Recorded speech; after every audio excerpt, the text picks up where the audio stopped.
Usted está viendo tvUY.com, el canal uruguayo diseñado para Internet. Este reportaje de la semana está dedicado al diputado Carlos Varela, de Asamblea Uruguay, que integra el Frente Amplio. Para este legislador, las diferencias dentro del gobierno y luego del cimbronazo provocado por los enfrentamientos entre el Movimiento de Participación Popular y el Frente Liber Seregni han quedado atrás. Ha destacado el rol en materia de conducción y de superación de la crisis del expresidente Tabaré Vázquez. Para el diputado Varela, incluso los temas de seguridad son temas claves urgentes.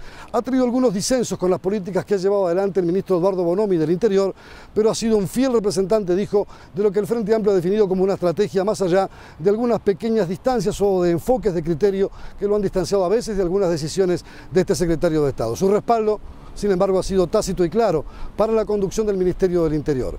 El diputado Carlos Varela, de Asamblea Uruguay, es nuestro invitado en este reportaje de la semana. Diputado Varela, ha sido un gusto nuevamente poder estar con usted aquí y conversar en esta nueva instancia. Le agradecemos esta segunda visita que nos permite realizar para hablar de estos temas de la actualidad política y donde naturalmente el primer tema que tengo que preguntarle es: ha habido un cimbronazo, una crisis importante reconocida por todos los actores de gobierno. ¿Cómo se encuentran hoy tras este episodio donde emergieron algunas diferencias y cuál es la lectura que se hace desde allí? Hubo efectivamente una situación muy compleja, fue de pública notoriedad. Creo que a veces en un gobierno hay determinadas crisis que son positivas, porque el problema no es la crisis en sí mismo, sino cómo se administra su salida. Y acá todas las partes, el presidente de la República, el equipo económico, el Frente Liber Seregni, que de alguna manera como fuerza política estuvo con sus principales referentes directamente implicados, pusieron lo mejor de sí para salir en pos de una solución que fuera beneficiosa para el país. La intervención del compañero Tabaré Vázquez, principal referente de la izquierda, sin ningún tipo de duda, creo que también fue fundamental, señalando claramente los roles que cada uno debe jugar en un gobierno y estableciendo dónde se debe generar la política económica y dónde se debe dirigir la política económica. Creo que fue realmente importante. La sensación que tengo, la lectura que hago de lo que sucedió en los últimos 10, 15 días muy intensos, es que el resumen va a ser positivo para el Frente Amplio en el gobierno y para el país en términos generales. Porque inclusive cuando uno analiza los alineamientos de las fuerzas políticas principales integrantes del Frente Amplio, también saca una lectura positiva en este sentido. Creo que aquí se preservó la institucionalidad, se preservaron los compromisos adquiridos en el plan de gobierno que en su momento la ciudadanía votó, y un rumbo que sin ningún tipo de dudas ha resultado más que positivo para el país desde que la izquierda asumió el gobierno. La conducción económica, la forma como se dirigió la economía en Uruguay en épocas muy complejas, porque todavía hay gente que sigue sosteniendo que tenemos vientos de cola cuando el mundo se está cayendo a pedazos desde el punto de vista... Es decir, no hay cosas casuísticas en el manejo económico. No, no hay cosas casuísticas. Hay una estrategia pensada, elaborada y llevada a cabo con la coherencia y con el pragmatismo necesario para adecuarla a los tiempos difíciles. Pero hoy el Uruguay puede exhibir números que no son solamente números fríos, ¿no? Eso se refleja en la calidad de vida de la gente, en las fuentes de trabajo, en la generación de empleo, en las perspectivas optimistas que en términos generales tenemos, que son la respuesta a una apuesta que se hizo desde el punto de vista de un plan de gobierno que se está llevando a cabo paso a paso de forma positiva y que hoy el presidente consolida, con las decisiones que ha tomado, con las expresiones públicas. Respaldo claro a la conducción económica del Frente Liber Seregni, el desmentido de la existencia de dos equipos económicos, pero eso de alguna manera también dejó en claro, sacando del oscuro, que también había algunas diferencias en el resto del gabinete. Uno escuchó algunas posiciones de Olesque reclamando determinados caminos, también del ministro de Trabajo, algunas posturas del presidente de ANCAP, que eran de alguna manera un poco críticas al accionar del manejo de la economía. Esa instancia también, ¿cree usted que van vías de resolución, de que hay una comprensión de que se debe trabajar en una línea sola y no en una diversidad de voces? Absolutamente. Una pequeña corrección, no, un matiz. No es la conducción económica del Frente Liber Seregni, es la conducción económica del gobierno. Nosotros no creemos en los compartimientos estancos y separados. Parecía desde fuera un poco claro, que esto estaba pasando, que nuestros compañeros del Frente Liber Seregni, en su momento Danilo Astori, ahora el compañero Lorenzo, tienen una particular importancia en la conducción económica, nadie lo va a dudar. pero nosotros preferimos pensar en un proyecto colectivo y estamos siguiendo las líneas de un programa de gobierno que es del Frente Amplio.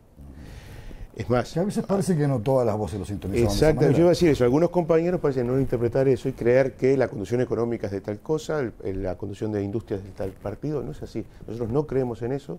Nos hacemos responsables de todas las acciones de gobierno, para bien y para mal. Nunca nos ponemos en la vereda de enfrente para castigar o criticar a otro compañero, y creemos que esa es la forma de conducirnos. Entonces, le exigimos también lo mismo a los demás. Cuando algunos compañeros ministros salen a criticar o a poner en tela de juicio la conducción económica, no entienden que la conducción económica es parte del Ejecutivo, que ellos integran. ¿Usted cree que hubo gente que aplaudió cuando no salió la solución esperada y deseada por el caso Pluna?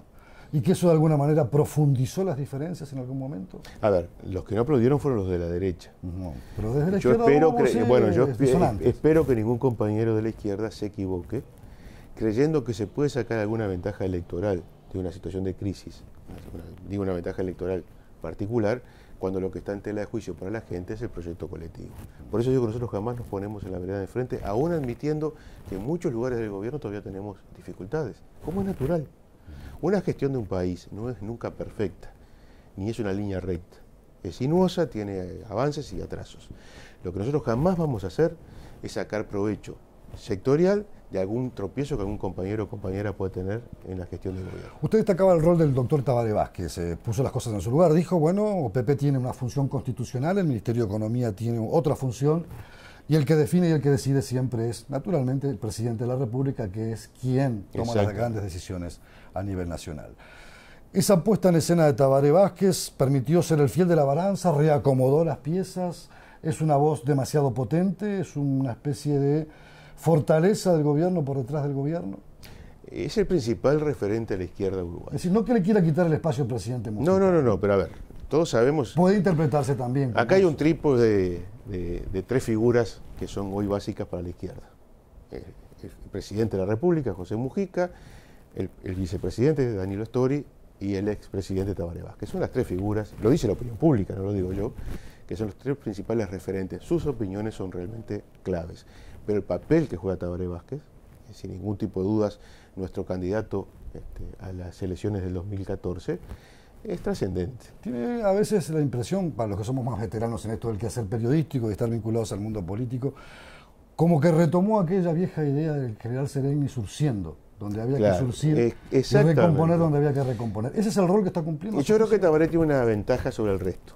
Tiene la posibilidad de alejarse de la diaria, de ese desgaste que implica la gestión de gobierno, la práctica política permanente, y poder observar con una cierta perspectiva lo que está sucediendo. Intervenir en el momento adecuado y dar opiniones, como dio el otro día, no solo sobre los aspectos económicos, sino también sobre la crisis con la Suprema Corte de Justicia y otros aspectos que tienen que ver con el relacionamiento político, con una claridad, una certeza y una racionalidad que creo que a todos nos permitió encauzar algunas situaciones que vienen. Sí, porque incluso eso fue un foco de crispación. Desde la oposición se decía que esto era una zonada, que podía violentar la Constitución y que se estaba al borde casi de un quiebre institucional. Bueno, esto es un disparate. Y eso también me preocupa. Digo, un poco también epilogado por aquel hecho de tomar un montón de personas la sede de la Suprema Corte de Justicia. Pero un montón de personas que nada tienen que ver con la fuerza de gobierno. Ajá. Vamos a entendernos. Fueron gente que representan organizaciones sociales. Hubo algún compañero allí participando sin ningún tipo de dudas, pero no asumiendo la representación ni de la fuerza política ni del gobierno, como es lógico.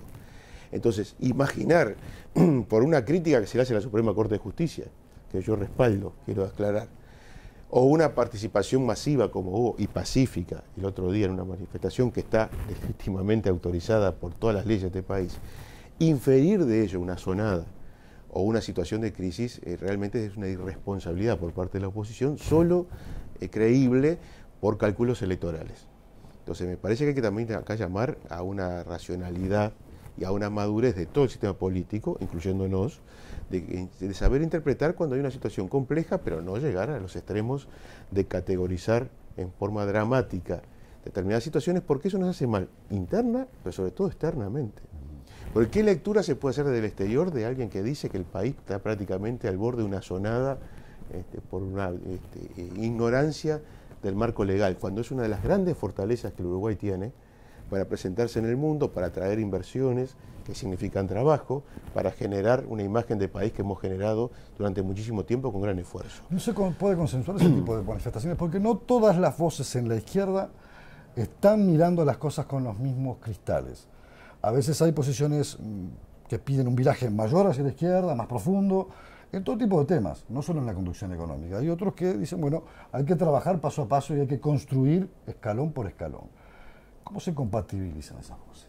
No es contradictorio con un proyecto político colectivo. A ver, el Frente Amplio tiene una riqueza que algunos no saben interpretar correctamente. No es la colcha de retazos. No es la colcha de retazos, pero sí es la variedad de opiniones, de matices, e inclusive a veces la confrontación fuerte de ideas.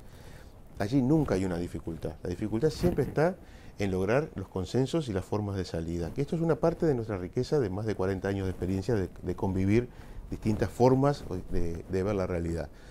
Bueno, hoy estamos en esa discusión también. Es cierto que hay compañeros que creen que debemos dar un viraje hacia posiciones que no sé bien que son posiciones más de izquierda, ¿no? Porque para mí el ser más de izquierda o más progresista está en los resultados, no en el discurso o en la gestualidad. Se puede ser muy radical en el discurso y muy moderado en los resultados. Se planteó hoy, por ejemplo, la nacionalización de la banca. Bueno, a ver, se pueden plantear muchas cosas que en el discurso suenan muy radicales, pero que en la práctica no existen. Sí, pero que en la práctica no dan ningún resultado. Se pueden seguir, y se siguen, con legítimo derecho, enarbolando viejas banderas que nada tienen que ver con la realidad. Nosotros estamos transformando radicalmente la sociedad con un discurso más moderado. Diputado, yo le voy a pedir una pequeña pausa y a la vuelta de esa pausa le voy a dejar plantear una pregunta. ¿Déficit fiscal preocupa? ¿La inflación preocupa? 1,9 en el primer mes del año. Son dos elementos que en un escenario internacional de crisis muy dura, muy difícil, pueden traer complejidades al desarrollo del país. Me lo contesta enseguida. Solo a través del correo uruguayo podés mandar una pecera para tarariras. ¿Una pecera para tarariras? No, una pecera para tarariras Colonia. Ah. El correo uruguayo llega hasta donde quieras.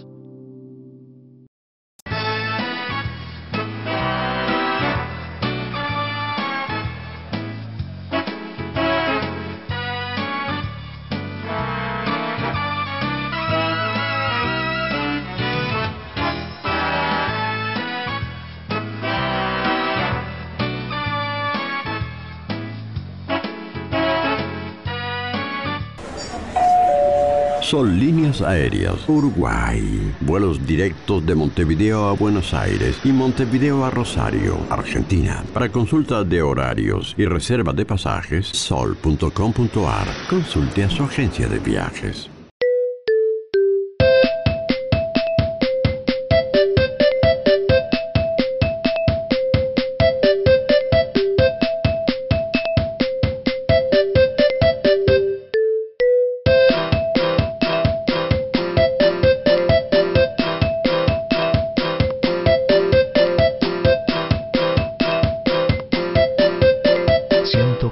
Días de vacaciones, fines de semana. Tenés todo un país para disfrutarlos. Uruguay Natural, Ministerio de Turismo y Deporte. Amigos, estamos con el diputado Carlos Varela, de Asamblea Uruguay. La pregunta estaba planteada, diputado. Bueno, hay un déficit fiscal importante, por encima del 2,5% o 2,7%, para ser precisos, que fue la última cifra. Y también una inflación que está en el primer mes del año en el 1,9%. Son dos elementos que sé que preocupan a todo el gobierno en su conjunto por el impacto que eso tiene en la economía. Un agujero fiscal, como dicen algunos, tiene un costo social importante y puede tener un costo en la producción también, sumado a una inflación que se puede descontrolar, podrían significar que a veces gran parte del proyecto pueda naufragar por esos dos factores. ¿Cómo se está mirando eso y cómo se va a acometer una solución para que esas dos cosas no se disparen y complejicen al resto del sistema? Bueno, a ver, que preocupa sin ninguna duda. Sobre todo preocupa la inflación, más que lo del tema del déficit fiscal, que después vamos a hablar de eso. Por lo que se ha dicho hasta el cansancio, la inflación es un impuesto sobre los sectores más carenciados. A todos nos perjudica, pero fundamentalmente perjudica a los sectores de recursos, de ingresos fijos y de menor poder adquisitivo.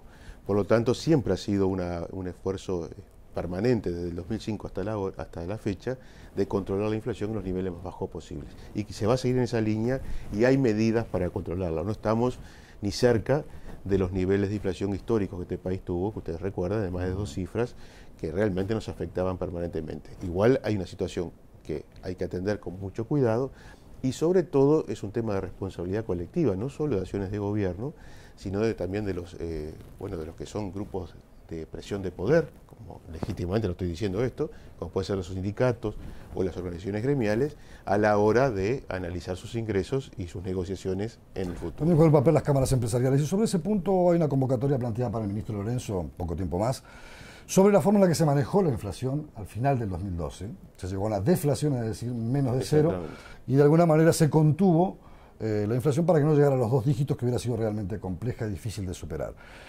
¿Cómo se va a manejar esto? ¿Acuerdos sectoriales, acuerdos con los empresarios, acuerdos con los trabajadores? ¿Hay una ronda de negociación colectiva en materia salarial? Hay un montón de factores que tienden a pesar y a pujar sobre...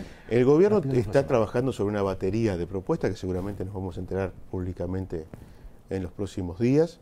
Hay varios elementos que se pueden utilizar. Lo que se utilizó legítimamente sobre fin de año sirvió para contener la inflación. Algunos dicen es pan para hoy, hambre para mañana. No, no es cierto. Varios, inclusive economistas no de izquierda, no del gobierno, han señalado que estuvo bien, que fue una medida correcta, que se ha utilizado históricamente en muchas oportunidades. Porque también hay un aspecto psicológico. La inflación tiene componentes objetivos y componentes psicológicos.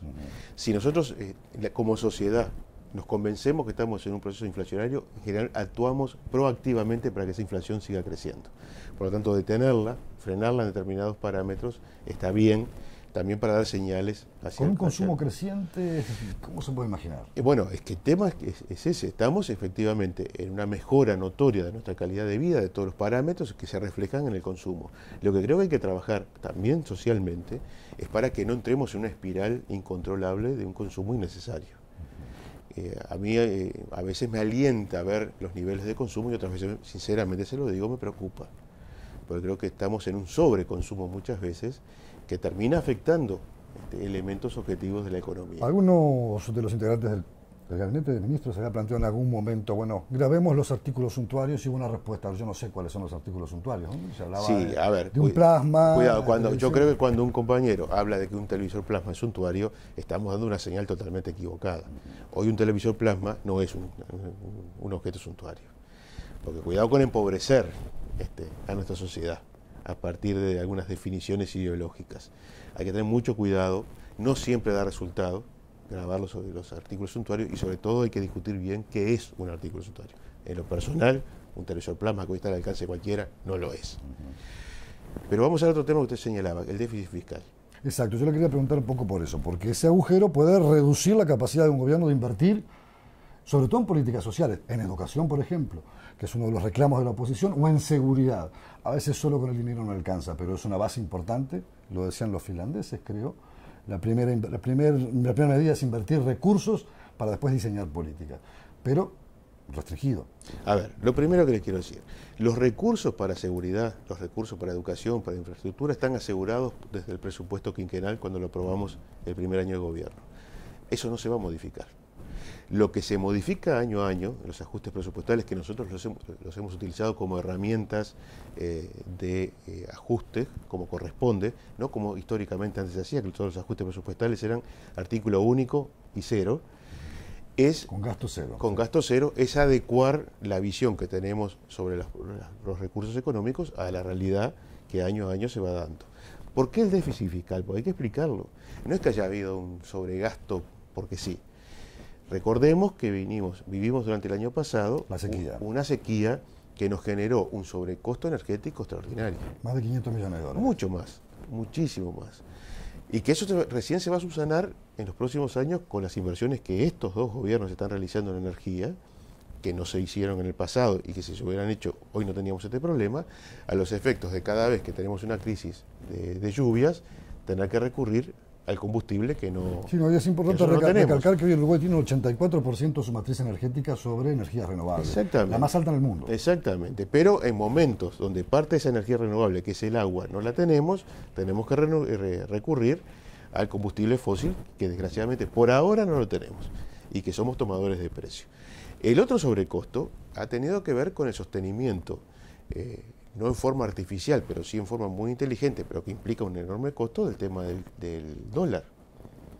Nosotros no podemos dejar que el dólar se derrumbe, porque nuestra política de exportaciones e importaciones se desviaría totalmente. Tendríamos costos que nos harían casi inviable ir hacia el mundo.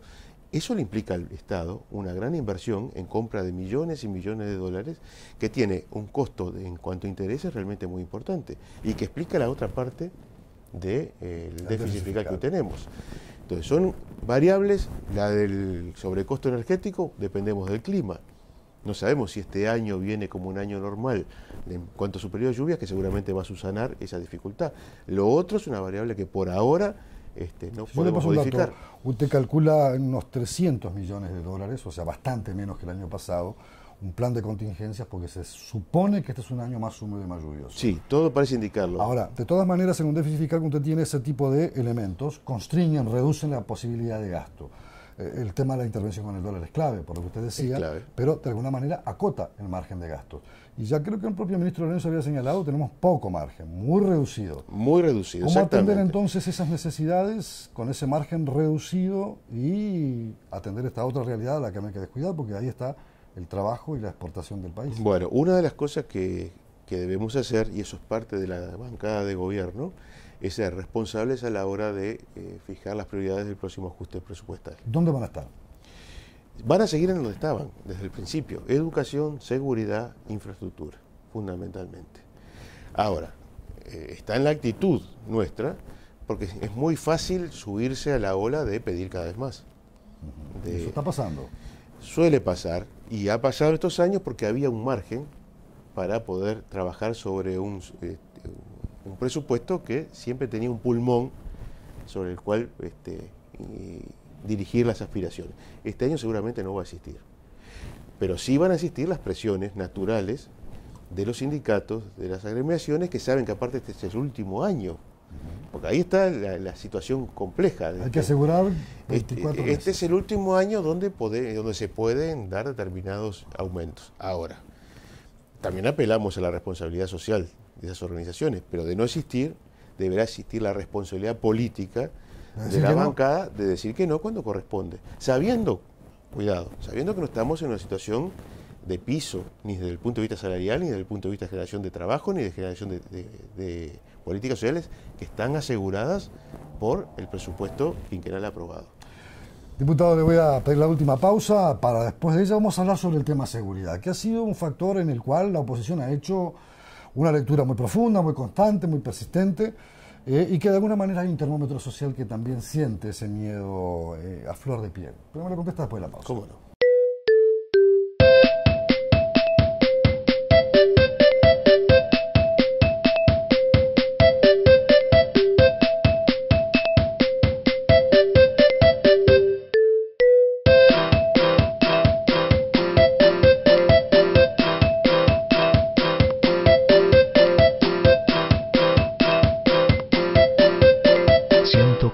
Días de vacaciones, fines de semana. Tenés todo un país para disfrutarlos. Uruguay Natural, Ministerio de Turismo y Deporte.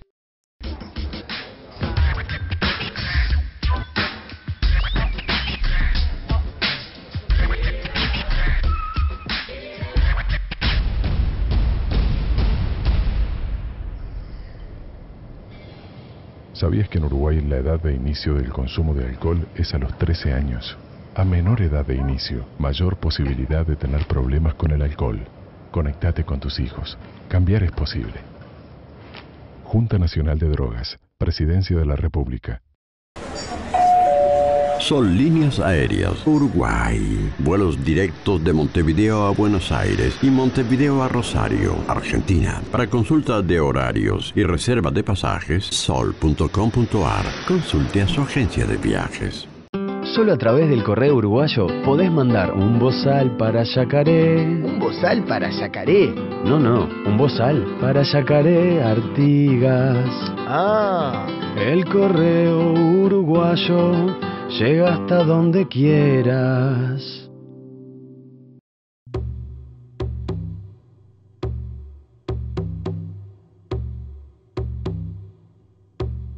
Uruguay enfrenta un desafío que debemos resolver entre todos.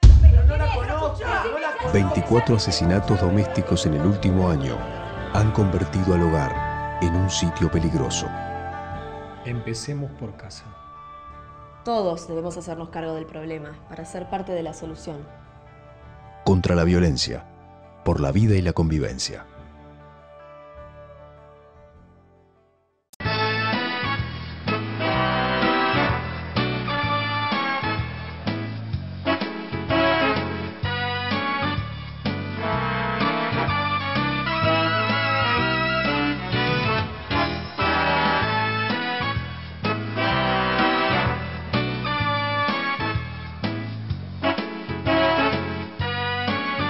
Estamos con el diputado Carlos Varela, Asamblea Uruguay. La pregunta planteada antes del corte, bueno, la inseguridad sigue siendo un tema casi clave y cotidiano. Antes era el trabajo, la falta de empleo, no hace muchos años atrás. Pero hoy este es un tema que sin duda vertebra a toda la sociedad, de los sectores más modestos a los más pudientes. Hay una cierta sensación de inseguridad, ha habido episodios, incluso hasta lo de un partido de fútbol hace pocas horas o pocos días atrás, que generaron o mostraron cierta preocupación sobre los niveles de violencia por un lado de la sociedad, pero también a veces de operativos o de mecanismos que no están dando, tal vez, con las soluciones que la gente está reclamando para su vida cotidiana. Salir de su casa, ir a trabajar sin que lo asalten, sin que lo roben, sin que corra riesgo su vida. ¿Cómo están mirando ese tema y por dónde pasan las directrices allí? Porque dinero hay, recursos hay, pero soluciones hay que hacerlas desde otro punto de vista, con ideas, con inteligencia, con planteos. Primero somos conscientes de la dificultad del problema. Existe. La delincuencia piensa mucho. Tenemos un problema de inseguridad, tenemos un gran problema de violencia en la sociedad. Cuando uno analiza las dificultades que surgen a partir de la violencia doméstica, donde ahí no hay forma de prevenirla, no, sin duda. Sí se combate y se podrá prevenir desde el punto de vista cultural, pero los problemas que hay de las puertas para adentro, la policía no puede hacer absolutamente nada. Es algo que pongamos a policía acá. Claro, cuando uno analiza que, por ejemplo, la tasa de homicidios se ha elevado, pero cuando la desgrana, encuentra dos aspectos que son muy preocupantes. Lo primero, este aumento de los llamados ajustes de cuentas, que son muy evidentes, más allá que la oposición lo discuta, son muy evidentes. Hay que ver que la mayoría de las personas que están siendo asesinadas tienen, digamos, antecedentes penales, y eso señala algo. Allí hay dificultades que analizar. Y lo otro, que una gran parte de los homicidios son de personas que tienen cercanía, familiares o de amistad. Entonces, está hablando de un problema muy grave que tenemos en la sociedad, agravado, por supuesto, con la presencia de la droga, de la pasta base, que es un componente que ha distorsionado inclusive hasta la práctica del delito. Eso no hay ningún tipo de dudas. Ahora, hay un aspecto que tiene que ver, que va más allá de la prevención o la represión del delito, que hay que mejorarla permanentemente, y que lo estamos mejorando, que tiene que ver con la presencia de la violencia como un fenómeno social que nos atraviesa a todos. Porque lo vivimos no solo en los robos o en los homicidios, lo vivimos en el tránsito, en la convivencia ciudadana, en los espectáculos deportivos, culturales, etc. Y eso es lo que nos tiene que llamar la atención, porque yo creo que los problemas de seguridad se atacan, por supuesto, desde lo específico, que es el Ministerio del Interior, pero si uno analiza las causas profundas, hay que ir mucho más allá y verlo desde otras perspectivas, incluyendo las educativas, las culturales, las sociales. Porque ¿qué está pasando? Se ha caído un esquema que decía que un país en crisis económica fomentaba el delito. Esa es una explicación razonable de explicar las causas del aumento de los delitos en determinada sociedad, incluyendo la nuestra. Hoy esa explicación no es que ha desaparecido, porque seguimos teniendo gente pobre, seguimos teniendo gente viviendo en la marginalidad, pero ya no hay una situación de crisis como había en el pasado que podía explicar el crecimiento de los delitos. Hay que ir a causas más profundas que tienen que ver con los valores, que tienen que ver con la educación, que tienen que ver con la cultura. ¿Qué pasa, por ejemplo, yo pongo este ejemplo, valga la redundancia? Va uno al estadio, ve una tribuna como la Ámsterdam, una hinchada de un equipo grande, y no hay presencia policial, porque se sostiene que si se pone presencia policial se estaría alentando más un fenómeno de violencia, que en vez de ser disuasivo es provocativo. ¿Qué es lo que está pasando? Bueno, yo quiero aclarar que no comparto esa visión. De ninguna manera. Se ha dicho desde el Ministerio del Interior. Sí, pero no la comparto. Con mucho respeto por los compañeros que están en el Ministerio del Interior y por los técnicos policiales que seguramente conocen de esto, yo no la comparto. La presencia policial, como sucede con los inspectores de tránsito en la calle, es disuasiva. Y generalmente, no impide siempre, pero desalienta algunas prácticas antisociales. Más, yo creo que los últimos procedimientos que se han dado en algunos espectáculos deportivos son equivocados. Y doy un solo ejemplo. No es la primera vez que pasa, el otro día le pasó con Peñarol Vélez, pero es la primera vez que pasa. En todas partes del mundo, cuando hay un partido de determinadas características, la hinchada visitante es la primera en ser evacuada, por razones obvias.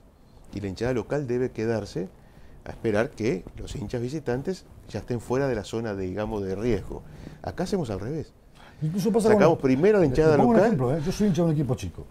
Y me ha pasado ir al estadio y se va primero la hinchada más grande. Lo cual es un error. Y no, el que es visitante, que es menor numéricamente, se va 30 minutos después y no siempre con la seguridad y la certeza de que a la vuelta de la esquina no lo es que es imposible que haya seguridad. Pero aparte, hasta por una razón práctica, siempre la hinchada visitante debe ser la primera en irse porque suele ser la menor. Claro. Entonces creo que ahí se cometió un error el otro día. Se comete un error cuando se ponen vallas y no se ponen policías. Sabiendo aparte que la hinchada de Vélez ya venía generando problemas desde que había entrado al país. Y se responsabilizó a los medios de prensa. No, los medios de prensa en esto no tienen absolutamente nada que ver. Ahora, sí me preocupa otra cosa. Todos vivimos, y lo vimos por televisión, algunos estaban en el estadio, lo que fueron los desmanes extraordinarios que existieron. ¿Cómo puede haber un solo detenido? ¿Y cómo ese detenido puede ser liberado por la justicia en menos de 3-4 horas? Tenemos problemas también de administrar la justicia correctamente. No es posible que no hayamos podido identificar y detener a 30, 40 personas que estaban en un lugar, en un espacio físico limitado, que era parte de la Tribuna América, haciendo destrozos, y no lo pudimos detener. Y al que detuvimos se lo libera enseguida. ¿Cuál es la señal que estamos dándole también a la sociedad de que aquí no pasa nada? ¿Y que esto lo pueden tomar como una crítica que usted no está de acuerdo con el ministro Bonomi? Yo con el ministro Bonomi estoy muy de acuerdo. Y es más, yo creo que lo que el ministro Bonomi está haciendo en la policía, con la política de represión y la política de prevención, aunque con las inversiones de seguridad... Que no hay represión, que se niega a la represión. A ver, cuando tenemos las cárceles saturadas, porque aparte ese discurso es tan contradictorio, se dice, no hay represión y tenemos récord de presos en las cárceles, que no es una buena señal como sociedad, pero es una muy buena señal como ejercicio de la práctica. Agárrese cualquier diario o cualquier medio de comunicación y fíjense, aparte de los delitos, la cantidad de gente detenida y procesada que hay por día. La policía está teniendo un impacto positivo en la represión. Creo que tenemos que mejorar mucho más en la prevención. Y yo apoyo lo que ha hecho el ministro Bonomi siempre. Eso no significa que en algunos aspectos, que no necesariamente es responsabilidad del ministro Bonomi directa, acá hay técnicos policiales que actúan, no estén fallando. Y yo quiero señalar que personalmente integro la Comisión de Deporte, y se pueden revisar las actas, he señalado en muchísimas oportunidades errores que yo visualizo como simple espectador del deporte. A mí me gusta ir al fútbol, voy con mi familia y mis hijos, quiero aclararlo, no tengo temor en ese sentido, pero no visualiza cosas que le parecen, por lo menos, que no son las más y a pesar de esas observaciones, ve que el fenómeno sigue siendo recurrente en el tiempo, es decir, no se toman las correcciones del caso. Que lo que me preocupa es que algunas cosas sí se han corregido, es notorio. Tampoco vivimos una etapa de crisis permanente en el deporte. Hay situaciones violentas que a veces escapan de las manos, pero lo que pasó el otro día creo que nos tiene que llamar a la reflexión, porque sería muy fácil si no pasa nada. Esto no está bien. Hay que decir, hay algunos problemas que no hacen a la seguridad general. El ministro ha hecho una culpa y ha dicho por eso, hubo errores. El propio ministro sale a reconocerlo y eso habla muy bien de él, habla muy bien de él. Y me parece que hay que corregir, sobre todo porque en el futuro inmediato vamos a tener otros espectáculos de estas características que hay que prevenir. Dentro de pocos días se dice que van a venir 10.000 hinchas de Boca. Bueno, supongo que vamos a tomar todas las prevenciones necesarias para que no nos suceda ningún problema como nos sucedieron. Y van a ir miles de hinchas uruguayos a Buenos Aires. Entonces también hay que asegurar que nuestros ciudadanos cuando viajan tengan condiciones de seguridad adecuadas. Pero independientemente del hecho fortuito de un espectáculo deportivo, me preocupa la expresión de violencia que significa en nuestra sociedad, lo irascibles que somos a la hora de relacionarnos. Porque olvidémonos del deporte, miremos lo que nos pasa en la calle, lo que nos pasa a nivel familiar, lo que nos pasa en las organizaciones colectivas donde nos funcionamos, y hay algo que nos está fallando, que tenemos que atenderlo con cuidado. Una última pregunta para ir rematando este reportaje. ¿La bancada oficialista ha decidido sacar el pie del freno al proyecto de ley de legalización de la marihuana? No, es más, estamos trabajando seguramente con la perspectiva de que en el primer semestre se pueda votar.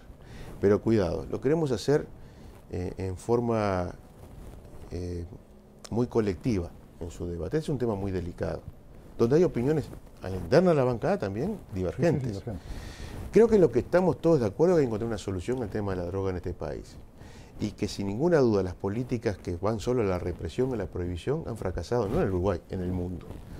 Y que hay que buscar un camino alternativo. Para ese camino alternativo tenemos matices. Lo queremos discutir con mucho cuidado y sobre todo queremos comprometer a la sociedad en este debate.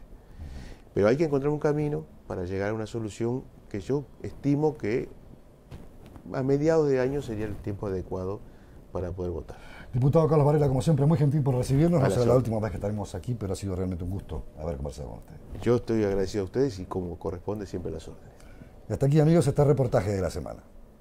Y hasta aquí, amigos, el reportaje de la semana. Nuestro invitado central fue el diputado de Asamblea Uruguay del Frente Líder Seregni, del Frente Amplio. Ha sido quien nos ha acompañado. Conocimos su pensamiento político y los invitamos entonces a un nuevo reportaje en 7 días. Usted está viendo tvuy.com, el canal uruguayo diseñado para Internet.